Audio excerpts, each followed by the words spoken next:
Welcome to the Lara Jane Layton Show. This podcast is for you, the person who keeps putting others first. Your self-talk has held you back. You no longer need to take a second seat. Let's explore ways to overcome self-doubt. You can silence that inner bully voice and achieve your full potential. Here's your host, Lara Jane.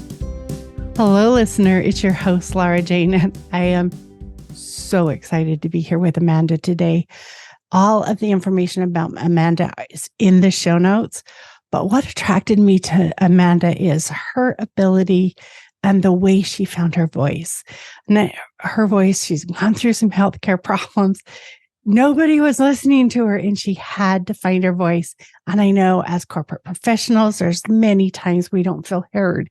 And just learning how to tap into that inner strength and standing up for ourselves, I think, is really important. So, Amanda, help our listener tune into that inner voice. Wow. I mean, what a way to start. My voice, and as you mentioned, finding my voice, I think there's multiple ways and in multiple places in my life where I've actually had to tune in and find it. And I think one of the things, particularly as women, I identify as a woman, is that, we're often told growing up to not use our voices, to be quiet, to not speak up when we feel like things are wrong or when we feel like something is wrong. And, I think that kind of societal conditioning stuck with me throughout a lot of my life. And it got to the point where I went through a real medical issue where I was undiagnosed with something for about 20 years. And I knew something was wrong. And for me, I think tapping into the voice really starts with knowing who you are and listening to your gut, listening to your intuition, whatever you want to call it, listening to the higher power, whatever that is for you. But just knowing that if you stop and you ground yourself and you just ask yourself some simple questions, that it's there and it is usually right. I love that intuition because we do all have that intuition. And we hear other people discount what our insides are telling us. And our little self-doubt dude in our head, I call the inner bully, is like, you don't know what you're talking about. That guy is so much smarter than you. All those things that we've been trained that the doctor knows better than everybody else because he has a degree, but he's not in our bodies. He's not listening. He's not that person standing up for us. Yes, so true. So, one of the other things, as you just mentioned, that we're taught is that if somebody has a certain amount of schooling or a degree or a couple of letters behind their name or in front of their name, that they must be the authority on a certain topic. And I know now that not to be true, meaning that my body was screaming for years. And, I was in debilitating pain for a long time. The disease I have is something called adenomyosis, which is a women's disease. It is in your uterus. It's a cousin of endometriosis. Not a lot of people have heard of it. Doctors have not heard of it. So, when I've been going to the doctor for 20 years saying something's wrong, my periods are terrible. I'm doubled over in pain. I'm bleeding through my clothes. I'm vomiting every month. I'm planning my schedule around this period. No, honey, you don't know what you're talking about. You just have bad periods. I heard that for 20 years. You just have bad periods. You don't know what you're talking about. It's because we're taught that the person with the doctor in front of their names must know more than what we know. What I now know is that, as I mentioned, a lot of doctors don't even know what this disease is, so they don't even know what to look out for. And coupled with the fact that we just don't do enough research, there's not enough dollars put behind women's medical issues, that we don't do enough research on these things, that it's hard for them to diagnose because they don't have the body of research behind it. And even OBGYNs to this day still don't know what it is. So I guess back to the point of doctors don't always know best. If your body is telling you something is horribly wrong, in my case it was, listen to it, because you're living in the vessel every single day. They aren't. And they don't always know what's best for you. we have something now called Dr. Google. I use him all the time. And I'm not saying that Dr. Google is always right. Dr. Google has not gone to medical school. However, there are resources now that we have at our fingertips that we can use that kind of might point us to the right direction, where if your body's saying something isn't right, you are probably right because you're living in it every single day. And you can go to your doctor now with some further detail to back up what you think it could be. Not that you have to diagnose yourself, but what you think it could be, or other women that might be experiencing the same symptoms. In my case, there were other women, and also to kind of present your case. Also, when I use my voice, it is now for me about presenting a very succinct case around what it is that I personally need to get the care that I need, to get the attention I need, to change a system, to change a structure. So there's a lot of ways we can use our voice, but as you said, rightly so, doctors don't always know best. You are living in this body every single day and it's telling you something, so listen to it. How did you find, I mean, I know you yelled for 20 years, help me, help me, help me. Was it something different, or just finally you found the right person that was ready to listen? Unfortunately, it was a series of pretty terrible events. So I had been, as I mentioned, complaining for years. I was, at the time, my ex-husband and I were trying to get pregnant, and I was pregnant. And I had gone through several rounds of IVF. Now, for anybody who has adenomyosis or endometriosis, what IVF does is it's like adding water to weeds in your garden. So it makes the disease worse. And I was undiagnosed at this time. So every round of IVF I'm going through, my disease is getting worse and worse and worse. And if anybody's gone through any type of fertility treatment or trying to get pregnant, you have to have your period during this time because it's a marker, it's a tracker. And so imagine I already have this horrific disease. And then now I'm going through rounds of IVF, and then I'm getting my period every month when I'm not pregnant. And I do get pregnant. And this last pregnancy, we had been put into the clear. So meaning we had been turned over from our IVF doctors to the midwife because I was far enough along where they thought I was going to have a viable pregnancy. And I end up losing the baby. And so there was, now bad periods. I lose the baby. I go back to my IVF doctor. She's like, something's not making sense to me. You were this far along, but your uterus was further along than your pregnancy, which was another marker. My uterus was too big.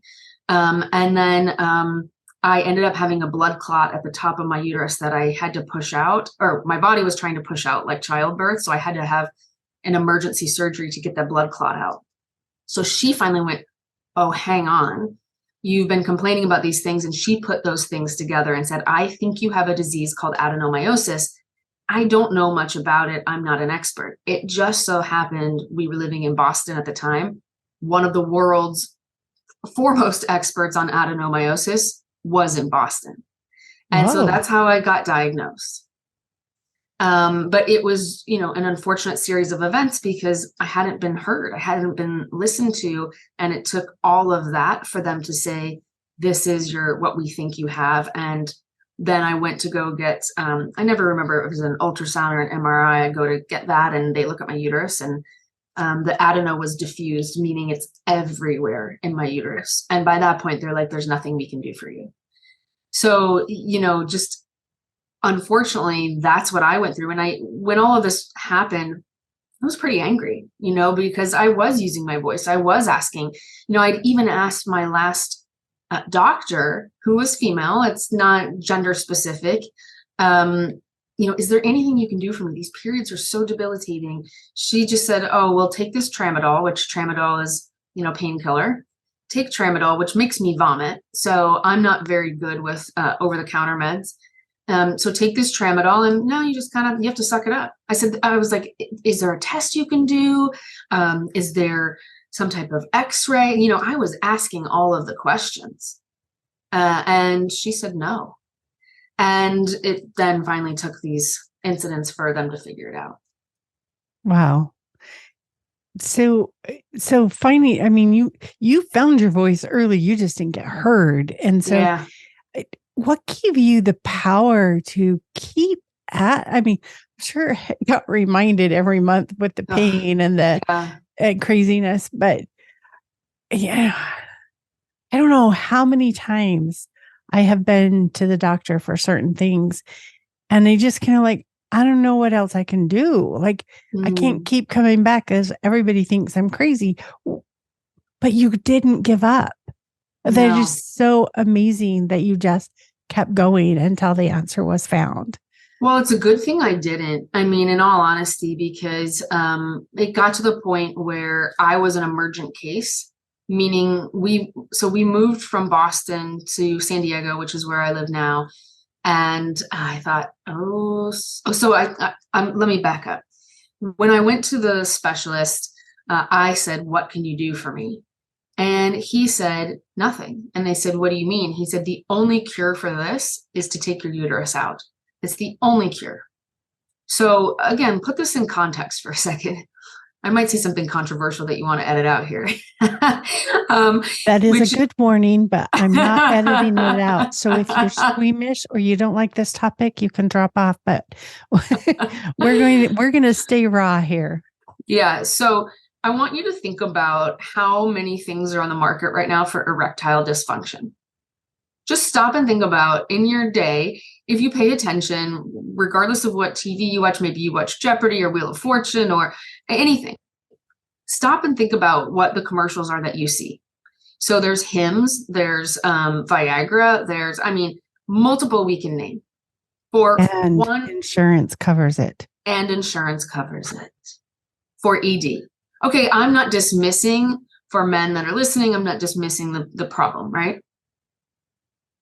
But if what I had were a man's disease, do you think the cure would be to remove a body part that you also associate with women being women?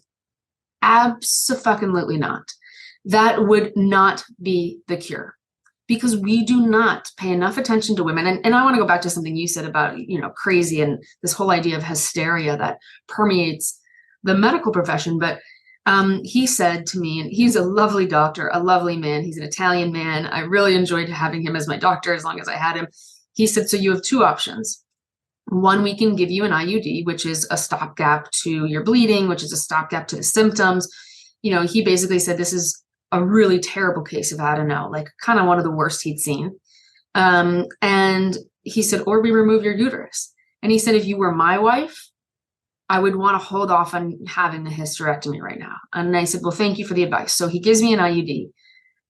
I get messed up with my timings because it was COVID and what was time, it was during the pandemic. But we moved from Cambridge, Massachusetts to San Diego in September 2020. And I'm starting to get my adenomyosis symptoms back. So meaning I'm starting to bleed all the time, like not just like once a month. It's daily. And I know it's a terrible topic to talk about for people who don't want to talk about periods, but it's reality. And, I'm starting to get cramping again. I'm like, this isn't normal. So I end up finding a specialist out here in San Diego. Things I look out for when I'm looking for specialists, do they have on their websites or in their credentials, understanding of endometriosis. It's not always that they'll have adenomyosis on there because it is so specialized, but as I mentioned, they are cousins, they travel in a pair, oftentimes, not all the time. Meaning I was diagnosed with adeno, but they couldn't see the endo. And anyway, I go to this specialist, they do an ultrasound and she looks at it, she goes, yeah, your adenomyosis has grown entirely all over your IUD. That's why it's not working. And your uterus is so big right now, I'm afraid it's going to burst. And she said, we need to get it out. Like, you have no option. You're an emergent case. This is serious. So you go back to 20 years of me saying, hello, hi, could someone please pay attention here? And had I not found the right specialist and not carried on, who knows what could have happened, right? I may not be sitting here having this conversation with you. Yeah. Because someone finally really listened and understood. Yeah. And, going back to what you said about doctors saying sometimes, oh, well, you're crazy. Or, oh, well, this woman, these symptoms must be in her head. If you have a doctor like that, find a new one. And I know it's not the easiest thing to tell people sometimes, because you might be somewhere rural. You might be somewhere where there aren't options. You might be, I don't know, like I am right now, in between health insurance. That could be a reality for you. And it's not always the easiest thing.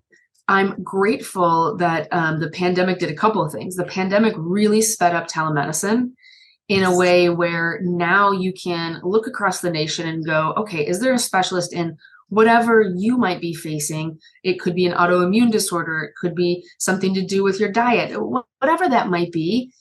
There are specialists now where you can cross state lines and have conversations with a practitioner that is well-versed in and trained in whatever it is you might be going through. So that I'm very grateful for the pandemic, because it did wonders and it has sped up, especially women's healthcare.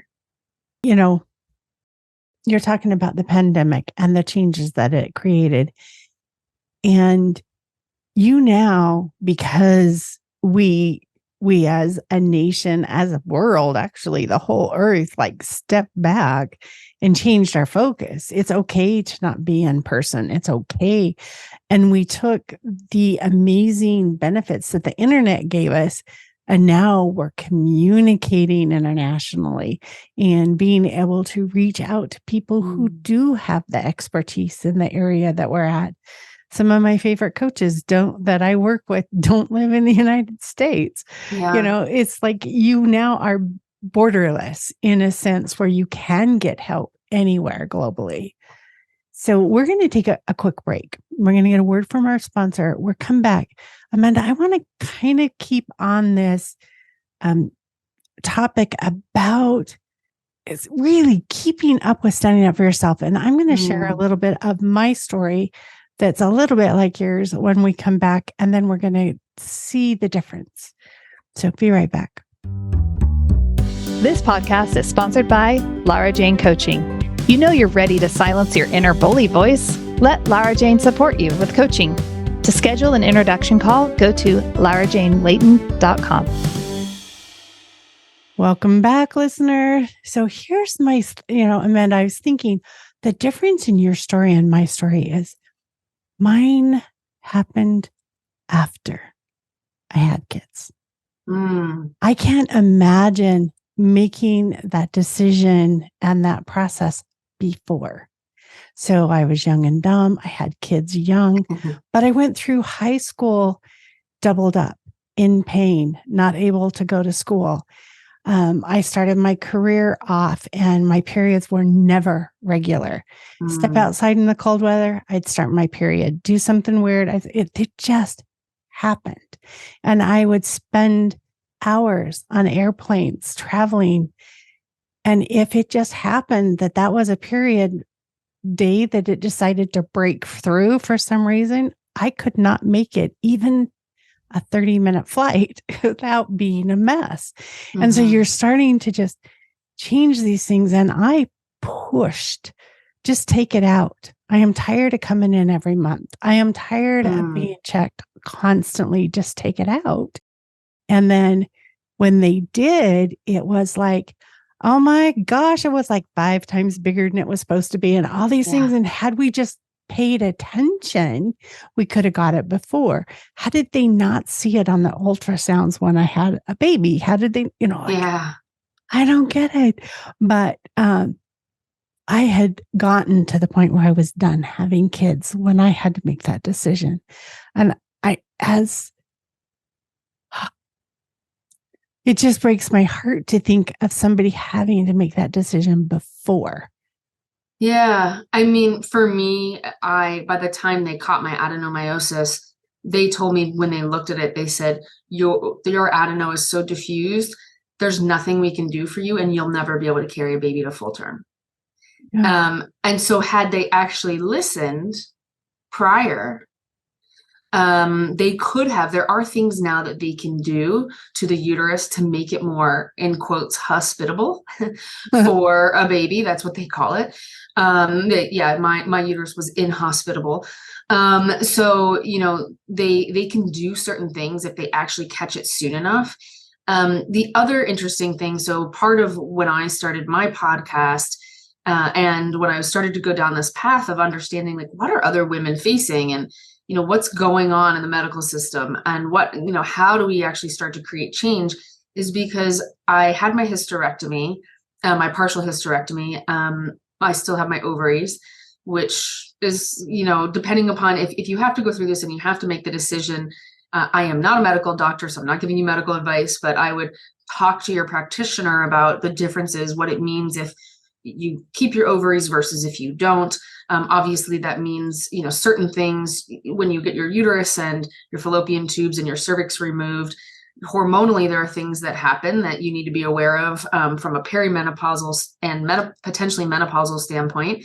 But the reason why I got so, fire was lit under my ass about this is that I had gone in for my 2-week post-op, and my ex-husband asked the surgeon, so I go in for my 2-week post-op. Now, she comes into the room. I'll tell you what he asked her, but she comes into the room. She's bounding in. She has this file and she has these images, and I'm like, whoa, what are those images? And she doesn't ask. And I'm like, you might want to ask a patient before you bring in these images. It's the images of my uterus that's been taken out, as well as the insides of my body. So I can see my gallbladder, I can see my liver, I can see everything. So she was like, oh, did you not want to see these? I was like, you might want to ask a patient before you show them this. And I said, no, actually, I do want to see it. And much like yours, my uterus was 5 times the normal size of a normal woman's. So they ended up taking it out of my belly button, as opposed to normally with a hysterectomy, they'll take your uterus and all the other parts out vaginally. And for people who don't know, so I'm just going to digress for a second. For people who don't know, I found this fascinating. What they do is they insert a gas into your, I don't know how they do it. I'm assuming, I don't know what they use, but they insert a gas, they blow up your stomach effectively, which is why you feel when you're out of these surgeries, you feel bloated and it's painful and those kinds of things because you have a gas in you. So they blow up your stomach. And then in my case, they use the robot. So the Da Vinci went in and then they stick a camera and they look around, they make sure, and a couple of reasons why they do this, right? They want to make sure there's no cancers anywhere. They also need to see where your adenomyosis or your endometriosis have spread, because what people don't recognize is that if you also don't get diagnosed, your endo and adeno can grow throughout other organs of your body. And it's very dangerous. Like they have found recently, I just heard about somebody where the endo grew to her lungs. Like that is extremely, extremely dangerous. So in my case, my adeno was growing around my ureters. So I had to scrape that out. In some cases, people's adeno or endo will fuse certain parts of their body to other parts of their body, also pretty dangerous. I was pretty lucky. My surgery went very well. I think I was only under for about 3 hours, just over the 3-hour mark. And then, they ended up, she found stage 4 endo tissue, scarring tissue in my body. So that means I had several flare-ups of endo throughout years and years and years. And mine was pretty severe. So anyway, go back to 2-week post-op, and my ex-husband says to the surgeon, through all the rounds of IVF we went through, when you go through IVF, you are poked, you are prodded, you have multiple ultrasounds, multiple, not just one. Same with pregnancy, right? And my ex-husband said, why did Amanda, with all of these rounds of all of the things we went through, why did Amanda never get diagnosed? And the surgeon laughed. And she said it was in the IVF doctor's best interest not to diagnose her because you were a money-making machine for them. And that's when I lost my shit. Oh, yeah. I would have lost mine too. Yeah. Like, no, I come before your pocketbook.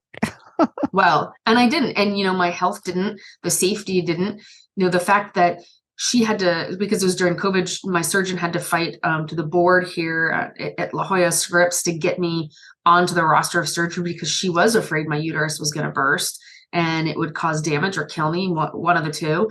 And, it's criminal. And when we think about that, and when we think about what women go through, the cost, we could get into a lot of different things here, but the cost of pregnancy, the cost of IVF, the emotional, physical toll. I mean, just the fact that mothers are dying in childbirth all the time in America right now.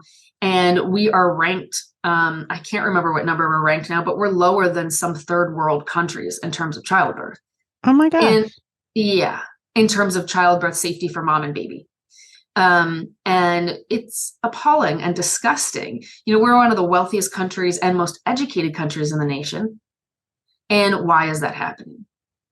There's a lot of things we could unpack here, but, in terms of IVF, there's not a lot of regulation, right? So, it's kind of the wild, wild west out there still. And, I just would caution anybody who's going through that. And if you, like you and I, if you have any symptoms of anything, if you are going through something where you're like, wow, I get bad periods, and wow, I'm doubled over in pain every month. And, now you want to go down the path of trying to have children. If that's your choice, really have them check everything out. Make sure they're looking at your uterus, not just the ticking of the boxes of their checklist of what they think is appropriate. And the other good news is too, I think right now where we are, you do have the opportunity, if you are going to go down the path of trying to have a child and getting IVF, you can interview your doctors. Yes. And you can now ask them about their qualifications, what they know about certain diseases, what's their protocol. If you have somebody who comes in who does have endometriosis, adenomyosis, fibroids, whatever it is that you might have. But that's kind of the story. So, which is, I didn't have a choice in this matter. And my choice ultimately is that I just had to choose my life and my health. I'm glad you chose you. Yeah. As women, that's not always what we do. Right. And here's the other thing about this. So I finally had my diagnosis or prognosis, so to speak. And the IVF doctors had said, you can still go through another round. We had a few more embryos that could have been transferred. So now I'm being told one thing, which is from an expert who is an expert in adeno, you will never carry a baby to full term, ever. So we had to decide, do we listen to them or do we follow this dream of trying to have a child and transfer another embryo to me?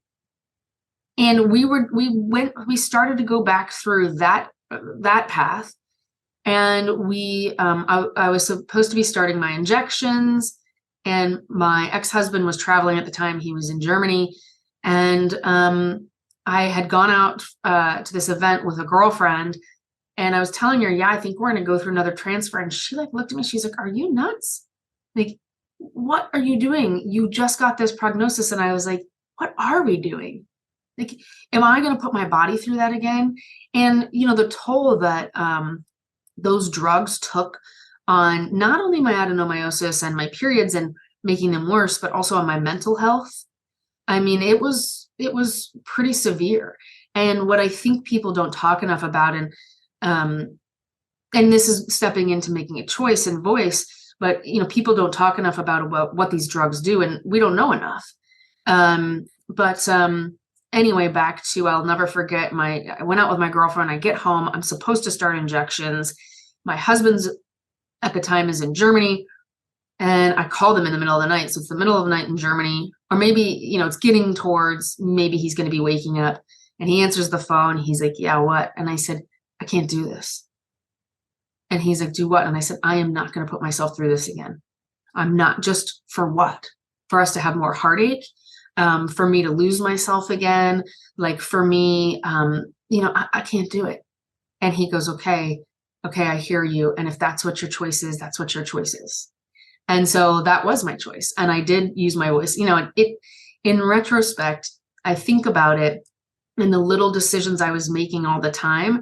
And I don't think, for anybody who's going through IVF, and if you have a partner, hopefully your partner's supportive. Mine was not very supportive. And I hope you do have one that is supportive, because this shit is hard. And that wasn't my first miscarriage, right? So, we had lost babies, and that should have also been an indication to the doctors, right?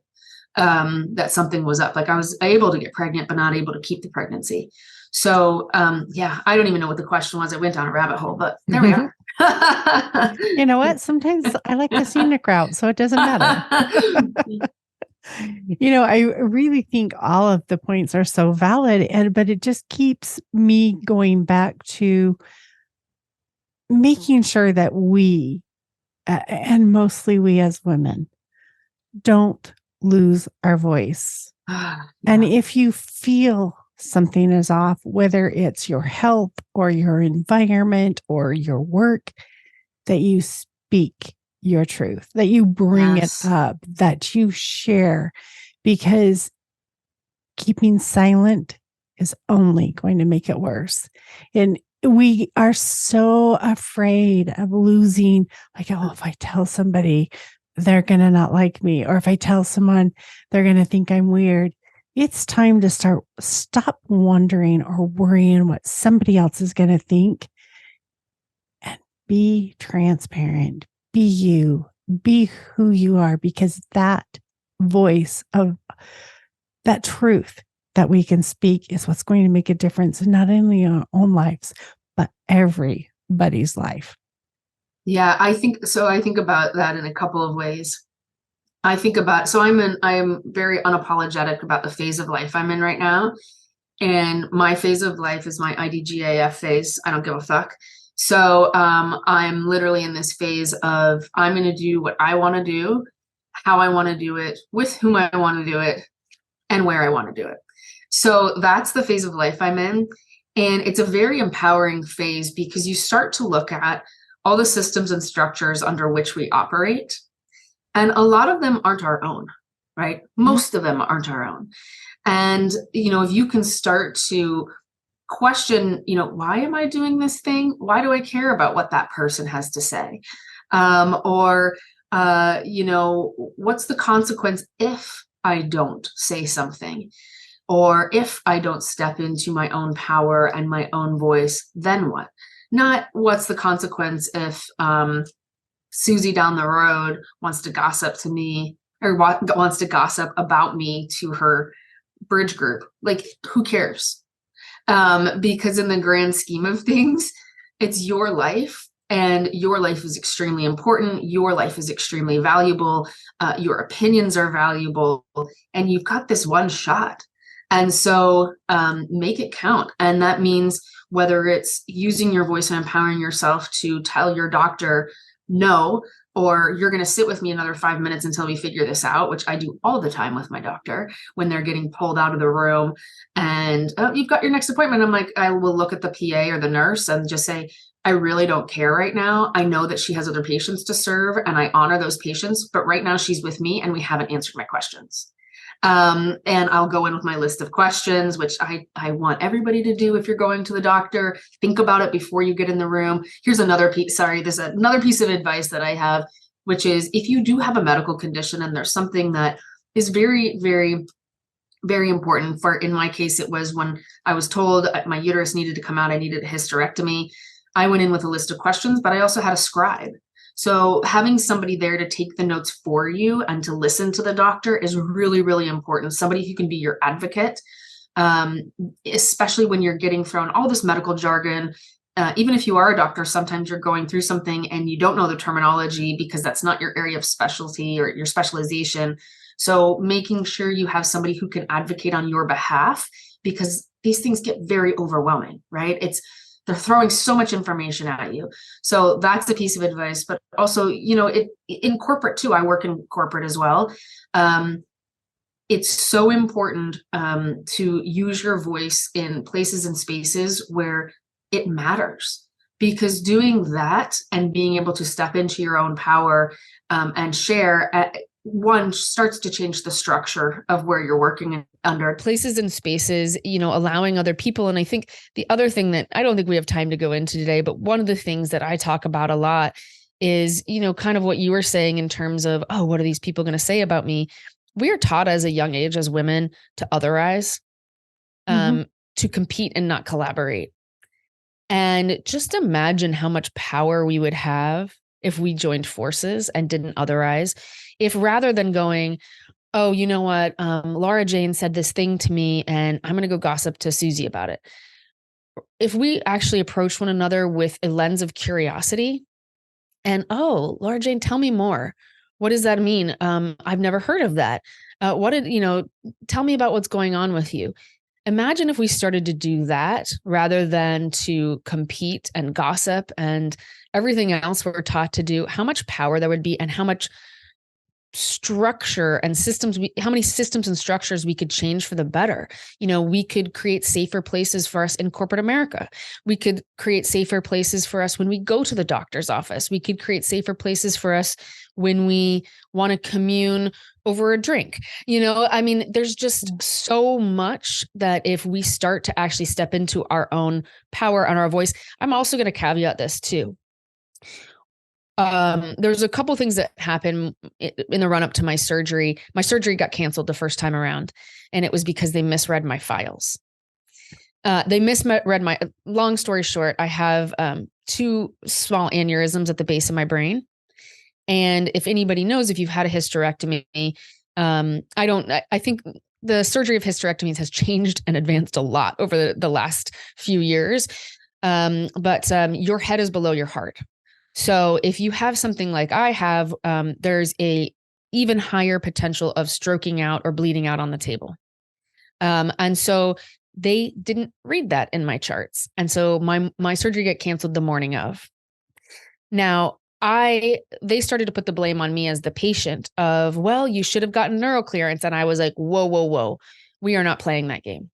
And when my surgery got canceled the morning of, I told my surgeon's nurse, I said, here's what you're going to do. You're going to get off this phone call with me and you're going to have the doctor call me immediately. Well, I said, I don't care what the excuse is, but she's going to call me the second she's free. Like, do not pass go, do not go to the bathroom. She's going to pick up the phone and have a conversation with me. So she's like, I fought for you at the board to get you in. And I said, no, we're not putting this on me. I am the patient. And I said, and your team, I said, I have spoken to your team because this is during COVID, right? Because they're trying to get me in, they're moving surgeries around. I said, I've spoken to your team every single day for the past 2 months, at least twice a day, sometimes 3. And I said, your team is so irritated with me that they see my number coming in. They don't even say hello and they don't say goodbye and they hang up the phone on me.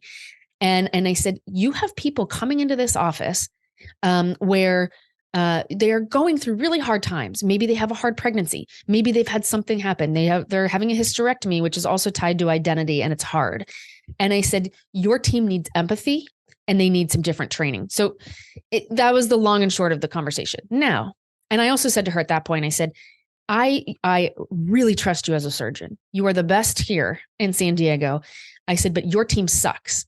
And if I had a choice right now, if my uterus weren't going to burst, if I had a choice, I would go find another surgeon. But I cannot afford to go back into the system right now and to go through all the tests and have to go through everything that you have to go through in the run up to a hysterectomy. And she's like, well, I'm sorry you've gone through this. So she had a conversation with her team after the conversation with me. And she subsequently moved this woman off the front desk who was terrible. But anyway, point being, one, I didn't have a choice to move surgeons. The other point is, I understand that I'm in an extreme position of privilege. So I used my voice in that circumstance because I could. I'm for people who can't see me, I'm an educated white woman. I know I'm in a position of privilege. And I went in and used it because I thought, this is bullshit. So your team is treating me like this because they don't like that I'm bugging them every single day. But guess what? This is my body, my health, and the surgeon thinks I'm going to die. So yes, I'm going to fight for myself to get into that OR. And I'm also going to fight for them to treat me with dignity and respect, because how they hanging up the phone on the patient every single day without saying, thank you, Amanda, bye, just basic common decency. finally, when I had that conversation with her, I was like, it's bullshit. And she was like, yeah, I know, but kind of trying to explain it away. And I said, no, never should anybody experience that. So I knew that if I used my voice, hopefully things would change, and not necessarily for me. I know they still can't stand when I go into her office when they see me, because I complained about them. And I told her, I named them by name. I said, here's what this person does. Here's what that person does. And it's unacceptable. And so, like I walk in the office and they roll their eyes, right? Cause it's like, oh, this bitch, right? but I knew I needed to do that, not for me, but for somebody else to get treated with dignity and respect. When we can use our voice for all women, it is so much more powerful. And I think that's one of the main reasons I chose to do a podcast, is to use that voice, to use that message where I can reach more than just Amanda or just you or just, it's available to all people as they choose to come and listen. And Amanda, I've listened to many of your podcast episodes, and it's just like, it is so cool because you do have a very strong presence, and there are not a lot of people who will attack women's issues. I love that it's not just health issues. It's not just you have attached or attracted or spoken to so many different not health issues, women's issues. It's the real women's issue. And we need voices like yours. And listener, her podcast is called Period to Pause, and such an amazing, with the journey that you've been through and all the awful periods, and then they're gone, and then where's life? And so many of us, as we do have those medical things, or we've lost a job, or we've changed careers, or we became empty nesters, we lose a piece of our identity. There's something that we had identified with that's now gone. And having that ability to know that you're not alone, and that's what your voice has done for women across the world, is you are not alone. And so thank you for having a voice and being out there for all of us. Oh, thank you. I appreciate those words. I hope that, if you are listening, or if you have listened to my podcast, my hope in starting it was really this journey of discovery, right? Not only for me, but self-discovery, but for other people.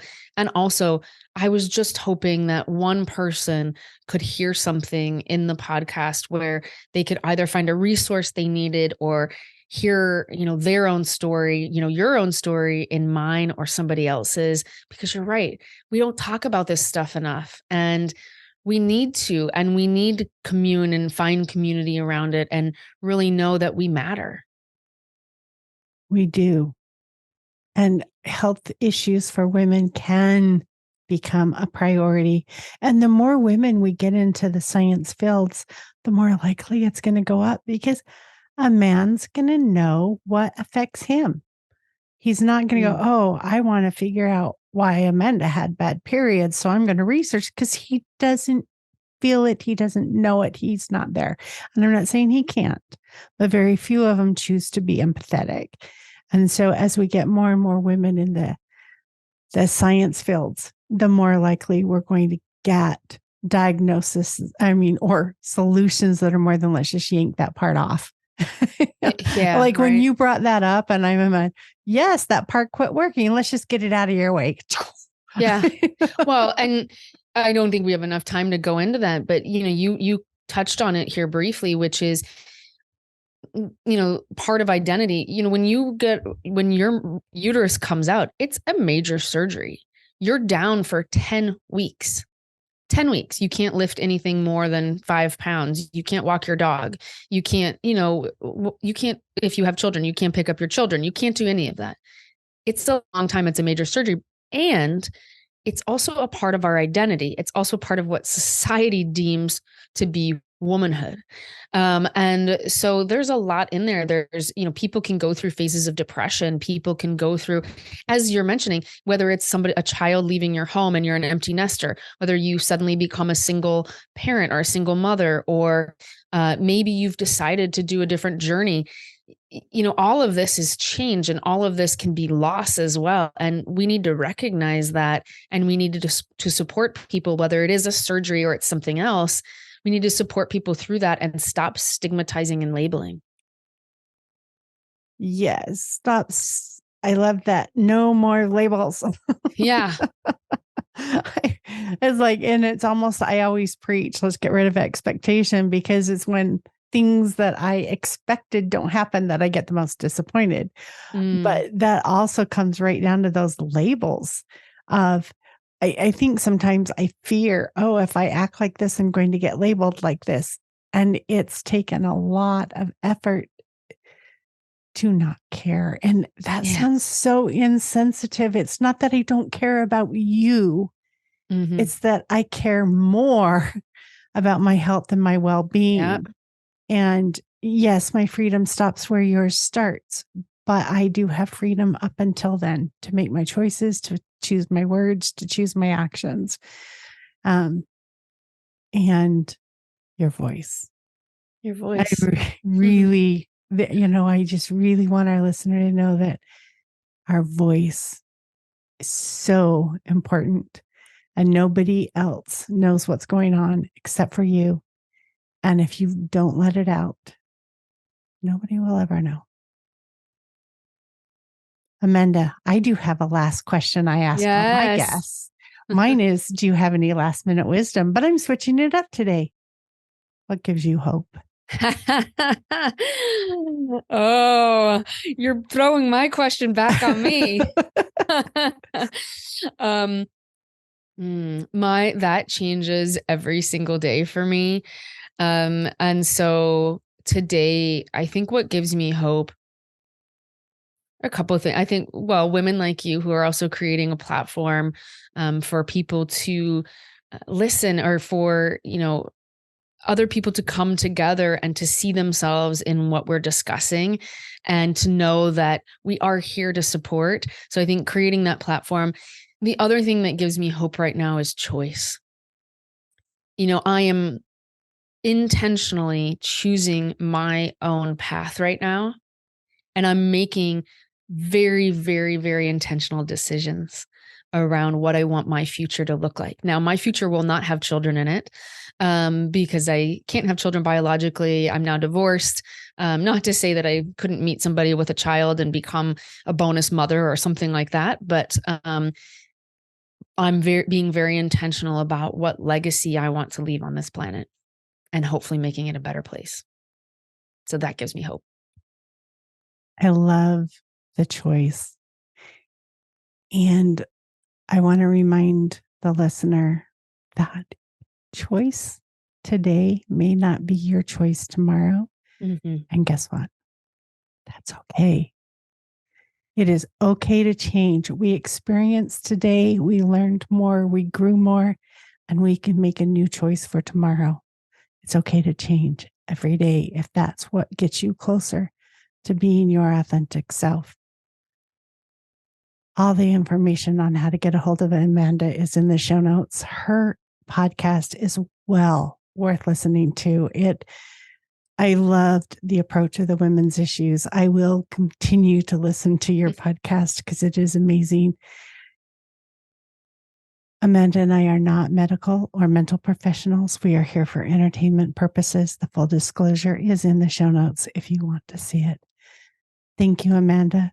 And listeners, stay tuned for the next episode. Are you tired of waking up exhausted? You are not alone.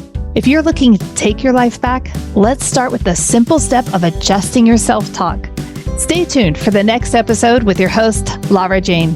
Remember to follow the show so you don't miss a next simple step that you can use to feel more confident. And please leave an honest review.